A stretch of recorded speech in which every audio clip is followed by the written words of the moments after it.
ધોરણ 12 વિષય સમાજશાસ્ત્ર પ્રકરણ 1 વસ્તીનું ભારતનું વસ્તી વૈવિધ્ય અને રાષ્ટ્રીય એકતા ભાગ પહેલો. વિદ્યાર્થી મિત્રો, આજે આપણે સમાજશાસ્ત્ર વિષયની અંદર પ્રથમ પ્રકરણથી શરૂઆત કરી રહ્યા છીએ. પેપર સ્ટાઇલ વિશે આપણે અગાઉ જે વિડીયો મૂક્યો હતો એની અંદર બધી સમજૂતી આપી છે, એટલે સીધું આપણે પ્રકરણની શરૂઆત જ કરીએ છીએ. આમ જોઈએ તો હવે સમાજશાસ્ત્ર તમારા માટે નવો વિષય રહ્યો નથી. સમાજશાસ્ત્ર વિષયનું પાયાનું જ્ઞાન તમે ધોરણ 11ની અંદર મેળવીને આવો છો. આપણે ભારતનું વસ્તી વૈવિધ્ય અને રાષ્ટ્રીય એકતા આ પ્રથમ પ્રકરણ જોઈએ તો આ પ્રકરણનું વેઇટેજ 8 માર્ક્સનું છે. એટલે કે બોર્ડની પરીક્ષામાં આ પ્રકરણમાંથી 8 માર્ક્સના પ્રશ્નો પૂછાઈ શકે. સવિસ્તર સ્વરૂપનો એક 5 માર્કનો પ્રશ્ન પણ આ પ્રકરણમાંથી પૂછાઈ શકે છે. આ પ્રકરણમાં આપણે જે ભણવાનું છે તો એમાં ભારત દેશની વસ્તીની અંદર રહેલી જે વિવિધતા છે, આંકડાકીય વિવિધતા અને સાંસ્કૃતિક વિવિધતા, એ બંને વિશે આપણે જોઈશું. અને સાથે રાષ્ટ્રીય એકતાને દ્રઢ કરનારા કેટલાક પરિબળો છે એનાથી પણ આપણે માહિતગાર છીએ થઈશું. તો શરૂઆતમાં પૂર્વ ભૂમિકા જોઈએ તો તમે 11મા ધોરણમાં સમાજશાસ્ત્ર વિશે ભણીને આવો છો, તમને એ ખ્યાલ આવી જ ગયો છે કે ભારતીય સમાજ એક એવો સમાજ છે કે એને જો બરાબર રીતે સમજવો હોય તો ભારતની વસ્તીનું બંધારણ છે એ કેવું છે, કેટલું છે, એ જાણવું એ ખૂબ જરૂરી છે. ઉપરાંત ધોરણ 11ની અંદર તમે ભારતની જુદી જુદી સામાજિક સંસ્થાઓ વિશે પણ ભણ્યા છો. તો આ જે સંસ્થાઓ છે, ભારતને જાણવા માટે જેમ વસ્તીનું બંધારણ જાણવું જરૂરી છે, એવી જ રીતે ભારતની જુદી જુદી સામાજિક સંસ્થાઓને જાણવી પણ એટલી જ જરૂરી છે. તમે 11મા ધોરણમાં ભણ્યા છો એટલે જાણો છો કે આમ જોઈએ તો આ બધી સંસ્થાઓ જુદી છે, પણ એમ છતાંય બધી જ સંસ્થાઓ એકબીજા સાથે પરસ્પર ગાઢ રીતે સંકળાયેલી છે. એ એક ભારતીય સમાજનું આગવું લક્ષણ છે. મિત્રો, તમે ધોરણ 10ની અંદર, ધોરણ 11ની અંદર ભારત દેશ વિશે ઘણું બધું ભણીને શીખીને આવો છો. તમે સૌ એ પણ જાણો છો કે જેટલું વૈવિધ્ય ભારતની અંદર છે એટલું વૈવિધ્ય દુનિયાના કોઈ પણ દેશમાં નથી. અને એટલા માટે જ ભારત માટે એક શબ્દ વપરાય છે કે ભારત એક ઉપખંડ છે.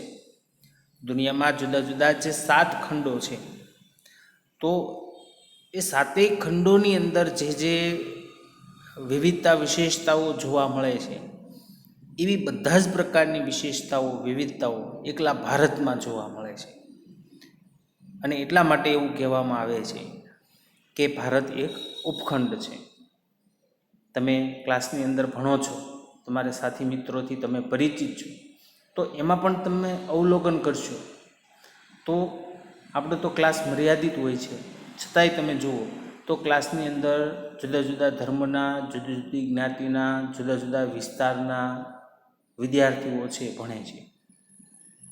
તો જેમ એક ક્લાસની અંદર એક નાનકડો સમૂહ હોવા છતાં આટલી વિવિધતા જોવા મળે, તો આપણો દેશ તો બહુ વિશાળ છે. તો આ વિશાળ દેશની અંદર ખૂબ વૈવિધ્ય તમામ દૃષ્ટિએ, એ પછી ધાર્મિક હોય, જ્ઞાતિની દૃષ્ટિએ હોય, સાંસ્કૃતિક દૃષ્ટિએ હોય, જીવનશૈલીની દૃષ્ટિએ હોય, ઉત્સવોના સંદર્ભમાં હોય, પોશાકના સંદર્ભમાં હોય, ભાષાના સંદર્ભમાં હોય, ખૂબ જ વિવિધતા જોવા મળે છે. અને આ બધી વિવિધતા હોવા છતાં પણ ભારત એક અખંડિત રાષ્ટ્ર છે.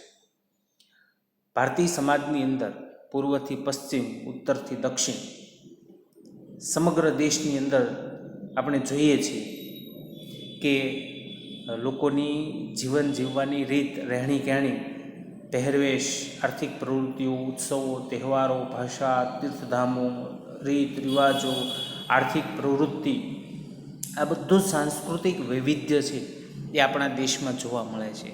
અને આવું સાંસ્કૃતિક વૈવિધ્ય આપણને આપણા દેશ પ્રત્યે ભારતના એક નાગરિક હોવા તરીકેનું આપણને ગૌરવ અપાવે છે.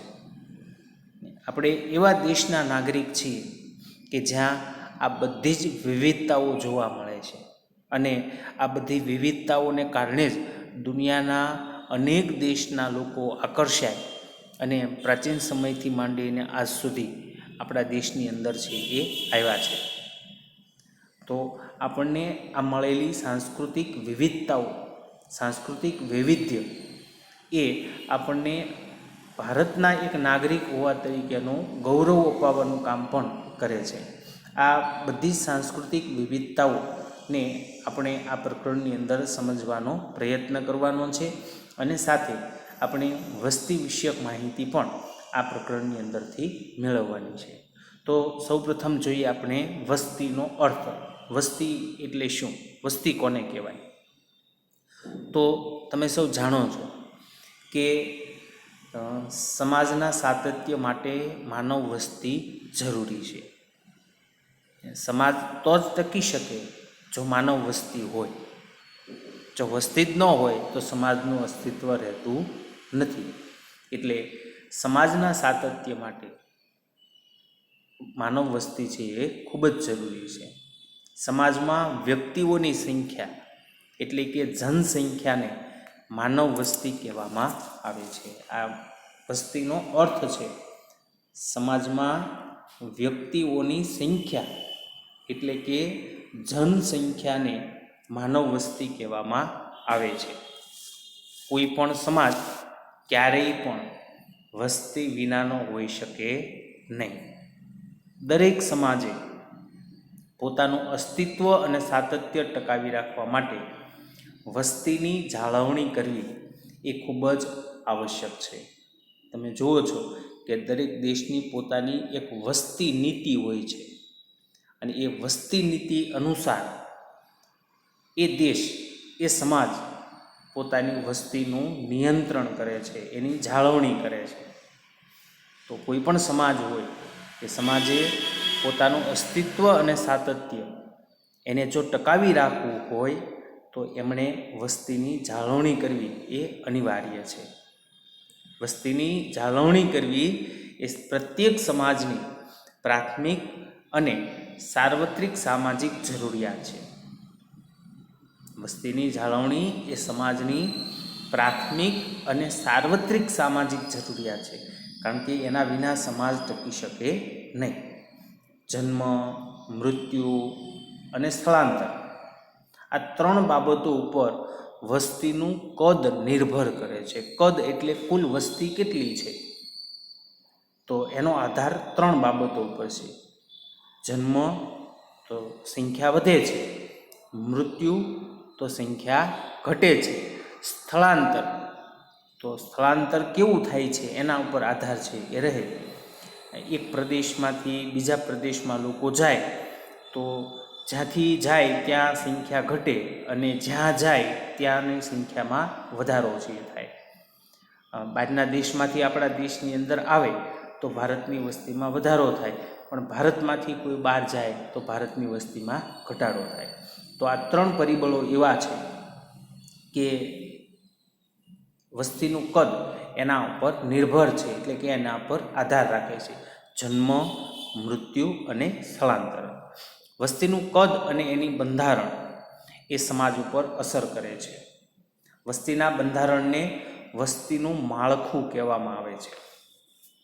વસ્તીના બંધારણને વસ્તીનું માળખું કહેવામાં આવે છે. અને વસ્તીના માળખાની અંદર ઘણી બધી બાબતોનો સમાવેશ થાય. દાખલા તરીકે એમાં વય જૂથ આવે. વય એટલે ઉંમર, તો ઉંમર પ્રમાણેના જૂથ પાડી દેવામાં આવે. લિંગ પ્રમાણ એટલે કે જાતિ પ્રમાણ, સ્ત્રી અને પુરુષનું પ્રમાણ, ગ્રામ્ય અને શહેરી તફાવતો, સાક્ષરતા, આવી બધી બાબતો વસ્તીના બંધારણની અંદર છે એ આવે. ધર્મ, ભાષા, જાતિગત સ્તર રચના, આ બધું જ વસ્તી વિષયક આંકડા સમાજ જીવનને અસર કરે છે. વસ્તી અને સમાજ પરસ્પર રીતે સંબંધિત છે. તો મિત્રો અહીંયા આપણે વસ્તીનો અર્થ છે એ જોયું. એક ફરી વખત થોડું પુનરાવર્તન છે કરીએ તો સમાજમાં વ્યક્તિઓની સંખ્યા એટલે કે જનસંખ્યાને માનવ વસ્તી કહેવામાં આવે છે. સમાજ પોતાનું અસ્તિત્વ અને સાતત્ય ટકાવી રાખવા માટે વસ્તીની જાળવણી કરવી સમાજ માટે અનિવાર્ય છે. જન્મ, મૃત્યુ અને સ્થળાંતર એ વસ્તીના કદ ઉપર અસર કરતા પરિબળો છે. વસ્તીના બંધારણને વસ્તીનું માળખું કહેવામાં આવે છે અને એમાં ઘણી બધી બાબતોનો સમાવેશ થાય છે. મિત્રો આપણે આ મુદ્દાની અંદર આવતી અગત્યની બાબતો એનું પુનરાવર્તન પણ કર્યું. હવે આપણે જોઈએ વસ્તીમાં વૈવિધ્ય. તો કોઈ પણ દેશ કે સમાજ એની વસ્તી જુઓ તો દરેકમાં વૈવિધ્ય જોવા મળે. આપણે અગાઉ જોઈએ વય જૂથ, લિંગ પ્રમાણ, ગ્રામ્ય શહેરી પ્રમાણ, સાક્ષરતા, ધાર્મિક જૂથો, ભાષાકીય જૂથો, જુદા જુદા જ્ઞાતિ સમૂહો, જન્મનું પ્રમાણ, મૃત્યુનું પ્રમાણ, સ્થળાંતરિત લોકોનું પ્રમાણ, આ દરેક વસ્તીની અંદર જોવા મળે. વસ્તીના આવા વૈવિધ્ય ઉપરથી કોઈ પણ સમાજ હોય એની આર્થિક સુખાકારીની વિગતો જાણી શકાય. સમાજ આર્થિક રીતે કેટલો સક્ષમ છે એ આવી વિવિધતાઓ ઉપરથી જાણી શકાય. ઉપરાંત વસ્તીના જે આંકડાઓ આપણને પ્રાપ્ત થાય છે એ આંકડાઓને આધારે આયોજન અને વિકાસ એ બંનેમાં પણ આ આંકડાઓ ખૂબ મહત્ત્વના બની રહે છે. સરકાર દ્વારા જુદી જુદી યોજનાઓ જે લાગુ કરવામાં આવે છે એ યોજનાઓ લાગુ કરતાં પહેલાં આ આંકડાઓ છે એનો અભ્યાસ થાય છે અને એના આધારે જુદી જુદી યોજનાઓ સમગ્ર દેશની અંદર અમલી બને છે. એટલે દેશના વિકાસ માટેનું જે આયોજન થાય છે એ આયોજનની અંદર આ વસ્તી વિષયક આંકડાઓ એ ખૂબ જ અગત્યતા ધરાવે છે. હવે આપણે જોઈએ છીએ ધાર્મિક વૈવિધ્ય. તો મિત્રો તમે સૌ 10મા ધોરણમાં વિગત સાથે ભણીને આવો છો કે આપણા દેશની અંદર ખૂબ ધાર્મિક વૈવિધ્ય જોવા મળે છે. જગતના લગભગ તમામ મુખ્ય ધર્મના લોકો ભારતની અંદર વસવાટ કરે છે. દરેક ધર્મ એ પોતાની એક ચોક્કસ આચાર સંહિતા ધરાવે છે. એમના ધર્મસ્થાનો, એમના ધર્મગ્રંથો, એમના ધાર્મિક તહેવારો, વ્રતો, આ બધાને આધારે એની એક ચોક્કસ પ્રકારની જીવનશૈલી છે. એટલે કે એમની જીવન જીવવાની એક ચોક્કસ રીત છે દરેક ધર્મના લોકોની. ભારત છે એક બિન સાંપ્રદાયિક દેશ છે. ભારતની અંદર બધા જ ધર્મોને સમાન ગણવામાં આવે છે અને બધા જ ધર્મો છે એની અંદર બંધુતાની ભાવનાનો સંદેશ રહેલો છે. બંધુતા એટલે ભાઈચારો. આપણા દેશની અંદર જે પાળવામાં આવતા દરેક ધર્મ છે એનો સંદેશ બંધુતાનો છે, ભાઈચારાનો છે. આ ધાર્મિક વૈવિધ્યને કારણે સૌ ભારતીય પ્રત્યેક ધર્મના વાર, તહેવાર, ઉત્સવો એમાં ભાગ લે છે અને એ રીતે ધાર્મિક એકતાની ભાવના એ પ્રસારિત કરે છે. આપણે વસ્તી વિષયક વાત કરીએ છીએ તો આંકડાઓની દૃષ્ટિએ પણ જોઈએ કે ભારત અને ગુજરાતની અંદર જુદા જુદા ધર્મ પાળતા લોકોનું પ્રમાણ કેટલું છે. આપણે જે આંકડાઓ જોઈએ છીએ એ 2011ની વસ્તી ગણતરીના આંકડાઓ છે. તો ધર્મ પ્રમાણે લોકોનું પ્રમાણ ટકાવારી પ્રમાણે આપણે જે જોઈ રહ્યા છીએ, ધર્મો પછી ભારતમાં એનું પ્રમાણ કેટલું છે અને આપણે ગુજરાતમાં રહીએ છીએ એટલે સાથે ગુજરાતના આંકડાઓ પણ આપણે જોઈશું. તો પ્રથમ ધર્મ છે હિન્દુ ધર્મ. તો ભારતમાં હિન્દુ ધર્મ પાળતા લોકોનું પ્રમાણ 79.80% જેટલું છે અને ગુજરાતમાં એનું પ્રમાણ 88.57% છે. બીજો ધર્મ છે ઇસ્લામ એટલે કે મુસ્લિમ ધર્મ. ભારતમાં મુસ્લિમ ધર્મ પાળતા લોકોનું પ્રમાણ 14.23% અને ગુજરાતમાં 9.67%. ત્રીજો ધર્મ ખ્રિસ્તી. ભારતમાં એનું પ્રમાણ 2.30% અને ગુજરાતમાં 0.52%. ચોથો ધર્મ છે શીખ. શીખ ધર્મ પાળતા લોકોનું પ્રમાણ ભારતમાં 1.72% અને ગુજરાતમાં 0.10%. પાંચમો ધર્મ બૌદ્ધ ધર્મ. ભારતમાં એનું પ્રમાણ 0.70% અને ગુજરાતમાં એનું પ્રમાણ 0.05%. છઠ્ઠો ધર્મ જૈન ધર્મ. ભારતમાં એનું પ્રમાણ 0.37%, ગુજરાતમાં એનું પ્રમાણ 0.96%. કોઈ ધર્મ નથી એવા લોકો એનું પ્રમાણ 0.24 અને ગુજરાતમાં એનું પ્રમાણ 0.10. આઠમું છે અન્ય. આપણે જેટલા ધર્મ 6 જેટલા જોયા એ સિવાયના, તો એ સિવાયના ધર્મ પાળનારા લોકોનું પ્રમાણ ભારતમાં છે 0.66% અને ગુજરાતમાં છે 0.03%. તો મિત્રો 2011ની વસ્તી ગણતરી પ્રમાણે ભારતની અંદર જુદા જુદા ધર્મો પાળનારા લોકો અને એનું પ્રમાણ જોયું. તો આ પ્રમાણને આધારે આપણે એવું કહી શકીએ કે ભારતની અંદર હિન્દુ ધર્મ પાળનારા લોકોની સંખ્યા સૌથી વધારે છે, એટલે એને બહુમતી સમુદાય તરીકે ઓળખવામાં આવે છે અને બાકીના બધા જ લઘુમતી કહેવાય. એ લઘુમતીઓમાં પણ સૌથી વધારે ઇસ્લામ ધર્મના લોકોની સંખ્યા વધારે છે.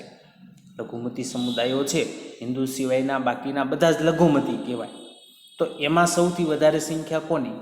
તો ઇસ્લામ ધર્મ પાળના લોકોની સંખ્યા એના પછી સૌથી વધારે છે લઘુમતીઓમાં.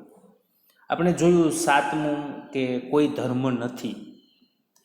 તો એમાં એવા લોકોનો સમાવેશ થાય છે કે જે લોકો કોઈ ધર્મની અંદર માનતા નથી. ગુજરાતના આંકડાઓની આપણે પણ વાત કરી. આપણે જેવી ભારતની સ્થિતિ જોઈ એવી જ પ્રકારની સ્થિતિ ગુજરાતની અંદર પણ છે. હિન્દુઓની વસ્તી ગુજરાતમાં સૌથી વધારે છે અને જે આપણે લઘુમતી સમુદાયો જોયા તો એ પૈકી સૌથી વધારે વસ્તી લઘુમતીઓમાં મુસ્લિમોની છે. તો મિત્રો ધાર્મિક રીતે આપણે ટકાવારી પ્રમાણે વસ્તીનું છે એ જોયું તો જગતના મુખ્ય ધર્મના બધા જ લોકો અહીંયા રહે છે.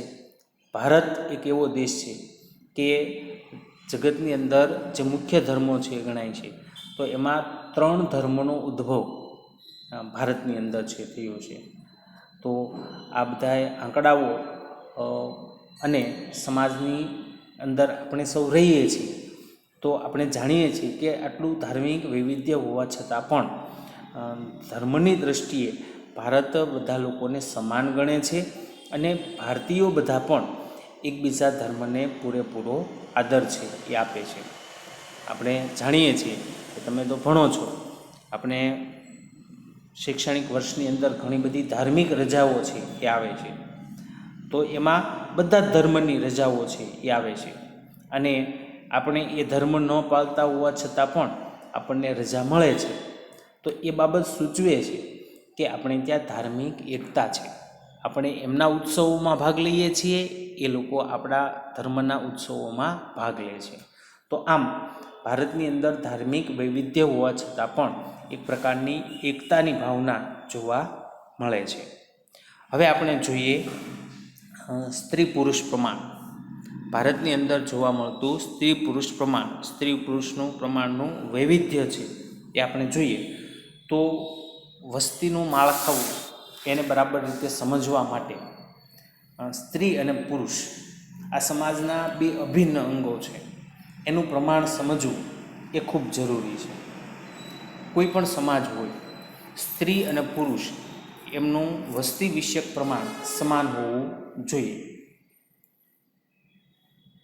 જો અસમતુલા ઊભી થાય, સ્ત્રી પુરુષ પ્રમાણની અંદર અસમતુલા ઊભી થાય તો એનાથી ઘણા બધા પ્રશ્નો સર્જાઈ શકે અને એ વિગતો તમે અગાઉના ધોરણની અંદર ભણ્યા પણ છો. આપણે જોઈએ ભારત અને ગુજરાતની અંદર 2011ની વસ્તી ગણતરીના આંકડા પ્રમાણે સ્ત્રી અને પુરુષનું પ્રમાણ. તો સૌપ્રથમ આપણે ભારતની વાત કરીએ તો 2011ની વસ્તી ગણતરી પ્રમાણે આપણે ભારતની કુલ વસ્તી જોઈએ તો ભારતની કુલ વસ્તી 1,21,08,54,977. 1,21,08,54,977 એ ભારતની કુલ વસ્તી છે, એટલે કે 100% વસ્તી છે. હવે આપણે જોઈએ એની અંદર પુરુષોનું પ્રમાણ. તો ભારતમાં પુરુષોનું પ્રમાણ 62,37,24,248 છે. ટકાવારીની રીતે જોઈએ તો એ 51.51 થાય. સ્ત્રીઓનું પ્રમાણ જોઈએ તો 58,64,69,174, એટલે કે ટકાવારીની દૃષ્ટિએ જોઈએ તો 48.49 થાય. તો ભારતના આંકડાઓ આપણે જોઈએ સમગ્ર દેશના તો આપણને જોવા મળે છે કે સ્ત્રીઓ કરતાં પુરુષોનું પ્રમાણ વધારે છે. આપણે પુરુષોનું પ્રમાણ જોયું એની વસ્તી તો એમાં 62 કરોડ ઉપર જોયું આપણે અને સ્ત્રીઓમાં 58 કરોડ ઉપર છે જોયું. ટકાવારીની દૃષ્ટિએ પુરુષો 51.51 અને સ્ત્રીઓ 48.49. તો ખાસો તફાવત આપણને દેશમાં જોવા મળે છે. હવે આપણે આપણા ગુજરાતની વાત કરીએ તો ગુજરાતની કુલ વસ્તી 6,04,39,692. એમાં પુરુષોનું પ્રમાણ 3,14,91,260. ટકાવારીની દૃષ્ટિએ 52.10 અને સ્ત્રીઓનું પ્રમાણ 2,89,48,432. ટકાવારી પ્રમાણની દૃષ્ટિએ 47.90. તો ગુજરાત અને ભારત બંને આપણે જોઈએ છીએ કે દેશમાં અને આપણા રાજ્યમાં બંને જગ્યાએ સ્ત્રી પુરુષ પ્રમાણની અંદર તફાવત જોવા મળે છે. દર 1000 પુરુષોની સરખામણીએ સામે સ્ત્રીઓની સંખ્યા એને જાતિ પ્રમાણ અથવા લિંગ પ્રમાણ કહેવાય.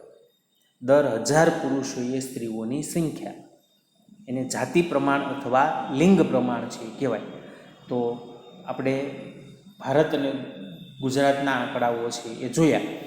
2011ની વસ્તી ગણતરી પ્રમાણે આપણે લિંગ પ્રમાણ છે એ જોઈએ તો ભારતની અંદર સરેરાશ લિંગ પ્રમાણ 940 છે.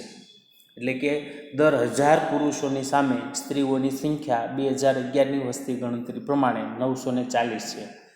સૌથી વધારે લિંગ પ્રમાણ કેરળ રાજ્યની અંદર છે. ત્યાં 1000 પુરુષોની સામે 1084 સ્ત્રીઓ છે. સૌથી ઓછું લિંગ પ્રમાણ દમણ અને દીવ કેન્દ્ર શાસિત પ્રદેશમાં છે, 618. 1000 પુરુષોની સામે ત્યાં માત્ર 618 સ્ત્રીઓ છે. અને આપણા ગુજરાતની વાત કરીએ, રાજ્યની વાત, તો ગુજરાતમાં 1000 પુરુષોની સામે લિંગ પ્રમાણ 918 છે. મોટાભાગે પરીક્ષાઓમાં સૌથી વધુ, સૌથી ઓછું, પછી આપણા રાજ્યની આવા પ્રકારના પ્રશ્નો પૂછાતા હોય છે. એટલે બરાબર રીતે આ બધી આંકડાઓ યાદ રાખવાના છે. ભારતમાં પ્રમાણ 940, સૌથી વધુ કેરળ રાજ્યમાં 1084, સૌથી ઓછું દમણ અને દીવ કેન્દ્ર શાસિત પ્રદેશમાં 618 અને આપણું રાજ્ય ગુજરાત એમાં 918. ભારતમાં સૌથી વધુ વસ્તી ધરાવતું રાજ્ય ઉત્તર પ્રદેશ છે. એમાં દેશની કુલ વસ્તીના 16.49% લોકો વસવાટ કરે છે. સૌથી ઓછી વસ્તી ધરાવતું રાજ્ય ઉત્તરાખંડ છે, જેમાં દેશની કુલ વસ્તીના 0.84% લોકો વસવાટ કરે છે. તો મિત્રો અહીંયા આપણે જોયું સ્ત્રી પુરુષ પ્રમાણનું વૈવિધ્ય. હવે આપણે જોઈએ સાંસ્કૃતિક વૈવિધ્ય. તો આપણે 10મા ધોરણમાં પ્રાચીન ભારતથી માંડી અને પ્રાચીન ભારતનો આખો ઇતિહાસ ભણીને આવીએ છીએ. આપણે જોયું છે કે વિશ્વની અંદર સમન્વય અને સાતત્યનું કોઈ ઉત્તમમાં ઉત્તમ ઉદાહરણ હોય તો એ છે ભારતીય સંસ્કૃતિ. મોહેન્જો-દડો, હડપ્પા કાળની સંસ્કૃતિથી શરૂ કરી અને સમય જતાં વેદકાલીન, ઉત્તર વેદકાલીન, મધ્યયુગ, બ્રિટિશ હુકુમત, સ્વતંત્રતાનો દરેક તબક્કે આપણે જોયું છે કે આપણો દેશ સાંસ્કૃતિક ગતિવિધિઓથી ખૂબ ભરપૂર રહ્યો છે. આ બધા તબક્કાઓ દરમિયાન શાસકો જે હતા, રાજાઓ જે હતા, એમના શોખ, વ્યાપાર કે વહીવટ માટે સ્થળાંતરિત થઈ અને આવેલા જુદા જુદા સમુદાયો, એમના રીત રિવાજો એ બધાનું એકબીજામાં આદાન પ્રદાન થવાને કારણે ભારતીય સંસ્કૃતિ છે એક ભાતીગળ સંસ્કૃતિ તરીકે ઉપસી આવી. આજે ઉત્તરથી દક્ષિણ, પશ્ચિમથી પૂર્વ, એટલે કે કાશ્મીરથી કન્યાકુમારી અને કોલકાતાથી કચ્છ, સમગ્ર પ્રદેશની અંદર આપણે જોઈએ તો ખૂબ સાંસ્કૃતિક વિવિધતા આપણને જોવા મળે છે. અને આવી સાંસ્કૃતિક વિવિધતાને કારણે ભારત વિશ્વની અંદર ખૂબ જાણીતો છે એ બન્યો છે.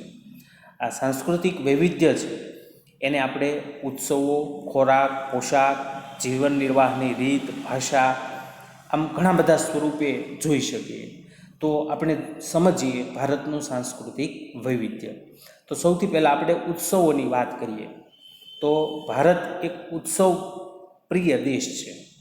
આપણા જુદા જુદા રાજ્યો અને કેન્દ્રશાસિત પ્રદેશોમાં ઉત્સવોની ઉજવણી, તહેવારોની ઉજવણી ખૂબ ધામધૂમથી થાય છે. ધાર્મિક તહેવારો જોઈએ તો દિવાળી, હોળી, દશેરા, ઈદ ઉલ ફિત્ર, ક્રિસમસ, નવરોઝ એટલે કે પતેતી, ગુરુ પર્વ, આ બધા ધાર્મિક તહેવારો છે. તો ખેતીની ફસલને વધાવતા ઉત્સવો, એમાં અસમનો બિહુ, તમિલનાડુનો પોંગલ, કેરાલાનો ઓણમ, ઉત્તર ભારતનો બૈશાખી, આ બધા તહેવારો ખેતીનો પાક તૈયાર થાય ત્યારે એ પાકને વધાવવા માટેના ઉત્સવો છે. બુદ્ધ પૂર્ણિમા અને મહાવીર જયંતિની પણ ભારતમાં ખૂબ ઉત્સાહપૂર્વક ઉજવણી થાય છે. સાંસ્કૃતિક વિવિધતામાં ઉત્સવો પછી આપણે જોઈએ ભાષા. તો ભાષાકીય વૈવિધ્ય પણ ભારતની અંદર ખૂબ સમૃદ્ધ છે. આપણે ત્યાં 22 જેટલી ભાષાઓ છે જેને બંધારણીય દરજ્જો આપણે આપ્યો છે. એમાં અસમી, બંગાળી, બોડો, ડોગરી, ગુજરાતી, હિન્દી, કન્નડ, કશ્મીરી, કોંકણી, મૈથિલી, મલયાલમ, મણિપુરી, મરાઠી, નેપાળી, ઉડિયા, પંજાબી, સંસ્કૃત, સંથાલી, સિંધી, તમિલ, તેલુગુ અને ઉર્દુ, આમ ભારતની અંદર 22 ભાષાઓ બંધારણીય દરજ્જો છે એ ધરાવે છે. ભાષા એ સંસ્કૃતિને ટકાવી રાખવાનું કામ કરે છે. ભારતની અંદર ભાષાની જે વિવિધતાઓ છે એ ભારતની આગવી ઓળખ છે. આપણે જોઈએ છીએ કે દરેક પ્રદેશની જુદી જુદી ભાષાઓ છે. ભાષાની સાથે અનેક પ્રકારની બોલીઓ પણ બોલાય છે. આપણે ગુજરાતની જ વાત કરીએ તો આપણા ગુજરાતની અંદર આપણે ગુજરાતી બોલીએ છીએ, પણ ગુજરાતની અંદર અનેક વિસ્તારોમાં અનેક બોલીઓ પણ છે. દાખલા તરીકે તમે કચ્છમાં જાઓ તો કચ્છી બોલી તમને ત્યાં સાંભળવા મળે. વળી આપણે ત્યાં કહેવત પણ છે કે 12 ગાવે બોલી બદલાય. તમે ભાવનગરમાં રહી અને ગુજરાતીમાં વાત કરો અને જામનગરમાં જઈને ગુજરાતીમાં એ લોકોનું સાંભળો તો તરત આપણને ખ્યાલ આવી જાય. તો બોલીઓમાં પણ ખૂબ વૈવિધ્ય જોવા મળે છે. ભાષા પછી પોશાકની વિવિધતા જોઈએ તો ભારતના દરેક રાજ્યની અંદર અલગ અલગ પોશાક આપણને છે જોવા મળે છે. દાખલા તરીકે પંજાબની અંદર પંજાબી કે ગુજરાતની અંદર ગુજરાતી સાડીની ઢબ એની પ્રદેશની પ્રજાનો આપણને પરિચય આપે છે. ધાર્મિક રીતે પણ પોશાકની અંદર વૈવિધ્ય જોવા મળે છે. કેટલાક ધર્મના લોકો, દાખલા તરીકે મુસ્લિમો છે એ બુરખા પહેરે છે. એવી રીતે પારસી લોકો અને હોરા લોકો, એની સ્ત્રીઓ રીદા પહેરે છે. રીદા એક એવો પોશાક છે કે એમાં કમરથી નીચેના ભાગમાં ચણિયો હોય અને કમરથી ઉપરના ભાગની અંદર છે એ માથાથી કમર સુધી ઢંકાઈ જાય એવું એક સળંગ વસ્ત્ર છે. એવું તમે પેલા ટી શર્ટથી પરિચિત હશો કે જેમાં ટોપી સાથે આવે, તો એવા પ્રકારનો રીદાની અંદર ઉપરના ભાગનો પોશાક હોય. માથાનો ભાગ પણ આખો ઢંકાઈ જાય અને હાથ પણ અંદર આવી જાય અને કમર સુધી આખો ભાગ ઢંકાઈ જાય, તો એ રીદા છે. પાઘડીઓ પહેરે છે. ભારતના દરેક જુદા જુદા રાજ્યોની પાઘડીઓ પણ અલગ અલગ છે હોય છે. તો આમ પોશાકની અંદર પણ ખાસી વિવિધતાઓ છે એ જોવા મળે છે. ખોરાકની વાત કરીએ તો જેવો પ્રદેશ એ પ્રકારનો ખોરાક, પ્રાદેશિક અસર લોકોના ખોરાક ઉપર છે થાય છે. દાખલા તરીકે જે લોકો દરિયાઈ પટ્ટીવાળા વિસ્તારમાં રહે છે તો ત્યાં એને માછલી, ચોખા, ભાત એ સરળતાથી પ્રાપ્ત છે થાય. એટલે સમુદ્ર કિનારે વસનારા લોકો છે એમનો મુખ્ય ખોરાક ભાત અને માછલી છે. એવી રીતે પંજાબની અંદર પંજાબી, ગુજરાતમાં ગુજરાતી, સાઉથમાં જાઓ તો સાઉથ ઇન્ડિયન ફૂડ, આ બધા પ્રદેશ પ્રમાણેના છે ખોરાક છે. અને આપણે ત્યાં ખોરાકની અંદર ખૂબ વૈવિધ્ય છે. ધર્મની અંદર ધાર્મિક વિચારધારા પ્રમાણે પણ ખોરાકની અંદર વૈવિધ્ય જોવા મળે છે. જેમ કે જૈન પાઉંભાજી, સ્વામિનારાયણ થાળી. હવે તો આવી ખોરાકની વાનગીઓ છે એ પ્રાદેશિક ખોરાક વૈશ્વિક સ્તરે પણ ઉપલબ્ધ છે એ આજે બન્યો છે. છેલ્લી વાત આપણે વિવિધતાની જે કરવાની છે એ છે જીવન નિર્વાહની રીતો. તો જીવન નિર્વાહ માટે પૈસા કમાવા જોઈએ, કમાવા પડે. તો અર્થ ઉપાર્જન દ્વારા વ્યક્તિ પોતાના કુટુંબની જરૂરિયાતોને પૂર્ણ કરે છે. દરેક વ્યક્તિ પોતાની અંદર રહેલ આવડત અને કૌશલ્ય પ્રમાણે એ રોજીરોટી મેળવવાનો પ્રયત્ન કરે છે. ઘણી વખત એવું બને કે રોજીરોટી મેળવવા માટે વ્યક્તિએ સ્થળાંતર કરવું પડે, એક પ્રદેશમાંથી બીજા પ્રદેશમાં જવું પડે. હવે જ્યારે આવું થાય ત્યારે એના કારણે વ્યક્તિ એક સ્થળેથી બીજા સ્થળે જાય છે ત્યારે પોતાના રીત રિવાજો, સંસ્કૃતિ આ બધું લઈને છે જાય છે. તો એના કારણે પણ સાંસ્કૃતિક વૈવિધ્ય છે એની અંદર વધારો થાય છે અને એની સાથે રાષ્ટ્રીય એકતાની ભાવના પણ પ્રબળ બને છે. તો આમ ભારત ભૌગોલિક અને સામાજિક રીતે સંસ્કૃતિનું હસ્તાંતરણ એક પ્રદેશમાંથી બીજા પ્રદેશમાં જાય છે ત્યારે એ પણ વસ્તીને અસર કરે છે. તો એનાથી વિપરીત વસ્તી વિષયક માહિતી, ભૌગોલિક અને સામાજિક પરિસ્થિતિ ઉપર પણ ધ્યાન કેન્દ્રિત કરી અને જુદા જુદા પ્રદેશોની વૈવિધ્યની વિશેષ માહિતી એકત્ર કરવા માટે પ્રેરે છે. આજે આપણે જાણીએ છીએ કે ગુજરાતના ગરબા અને પતંગોત્સવ આ બે હવે સ્થાનિક રહ્યા નથી.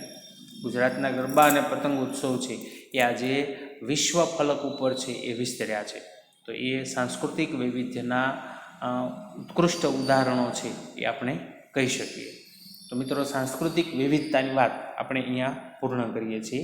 આજે આપણે જે ભણ્યા તો એમાંથી હોમવર્કમાં તમારે 6 પ્રશ્નોના જવાબ આપવાના છે. તો હોમવર્કના પ્રશ્નો બોલું છું. પ્રશ્ન નંબર 1, 2011ની વસ્તી ગણતરી મુજબ સૌથી વધુ લિંગ પ્રમાણ કયા પ્રદેશમાં છે? પ્રશ્ન નંબર 2, વસ્તીનું કદ શાના પર નિર્ભર છે? પ્રશ્ન નંબર 3, માનવ વસ્તી એટલે શું? પ્રશ્ન નંબર 4, ભારતમાં કેટલી ભાષાઓ બંધારણીય દરજ્જો ધરાવે છે? પ્રશ્ન નંબર 5, ભારતમાં કયા કયા ધાર્મિક તહેવારો ઉજવવામાં આવે છે? પ્રશ્ન નંબર 6, ભારતમાં ખેતીની ફસલને વધાવતા કયા કયા ઉત્સવો ઉજવાય છે? તો મિત્રો, આજનો લેક્ચર આપણે અહીંયા પૂર્ણ કરીએ છીએ.